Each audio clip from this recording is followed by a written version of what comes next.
Hello guys, welcome to another video on Gran Turismo 7, and today I'm going to have a go at the Olympic Esports series.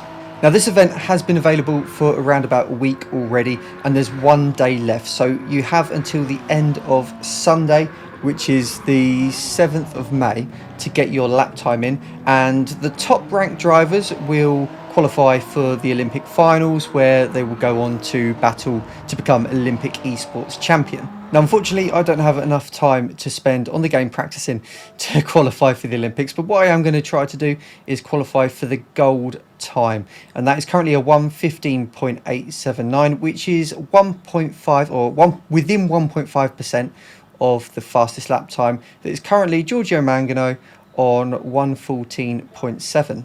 So the car we're going to be using for this event is the Toyota GR10, and we're going to be at Deep Forest Raceway. I'm quite pushed for time for this, so it's 5:19 PM now, and we're going to try to set that goal time within an hour. So after my first full flying lap, I come across the line to do a 1 minute, it's going to be a 17.7, so pretty much bang on 2 seconds slower than the target time we need. The target time is a 1:15.8 again, so going to need to be a low 1:15.8 or 1:15.7.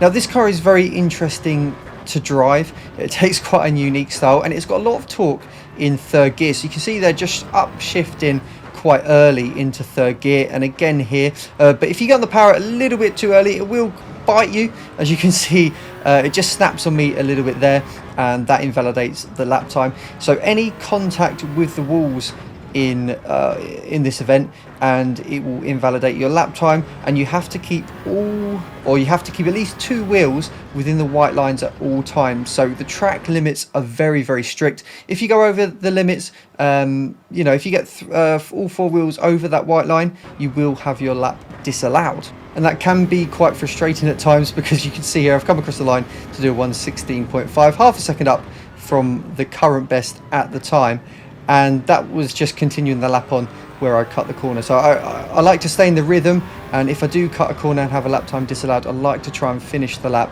just to stay in the groove.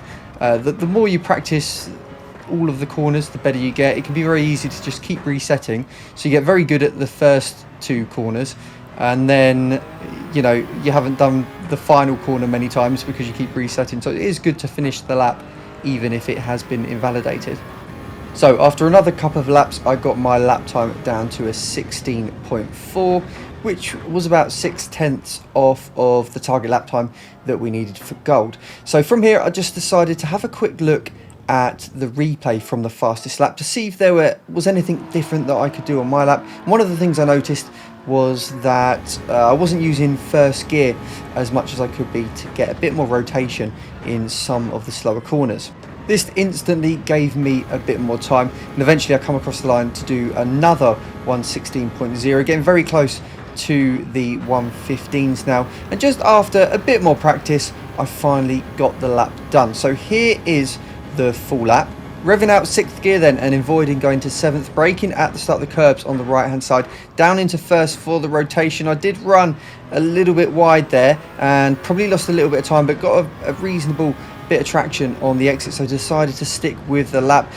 A lot of coasting through here, and you want to make sure you're going slower than you feel you need to through the right hander here. Early upshift to 3rd for more traction, down to 1st again for this right hander, and then back into 3rd, and on the exit nice and smooth. You want to try and keep it as straight as possible, clip the curb on the right hand side, down into 3rd gear, again running a little bit wide and losing a bit of time, braking in the middle of the bridge, down to 1st and trying to get as much speed out of the exit of the corner there. It's so important to get a good exit onto this back straight. I probably could have done a bit better there, but we got away with it. And then looking for the 150 meter board on the right hand side, we're going to brake just after that and down into 1st gear, trying to hit this apex, and then early upshift into 2nd. You can rev it out in 2nd here. I do get a little bit of wheel spin there, and then up through the gears as we head down the start finish straight, and then we're going to stick right over to the left hand side here. That just shortens the distance to the line a little bit. We cross the line to do a 1:15.7, so that's currently good enough for Olympic gold. I don't think the benchmark is going to change that much between now and the end of tomorrow. I think that in all likelihood the fastest lap time is going to remain a 1:14.7. I can't see it going down any more than that, so I think we're pretty safe for the goal time, but we'll log in on Monday and give that a check.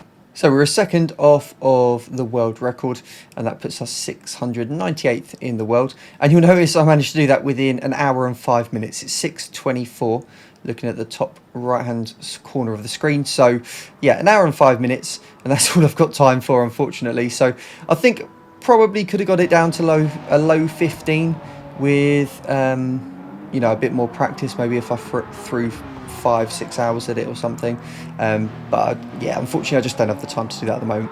So hope you enjoyed this video. Do let me know in the comments how you've got on at this event, if you've given it a go, and what your best lap time is, and I will see you again in another video in the future.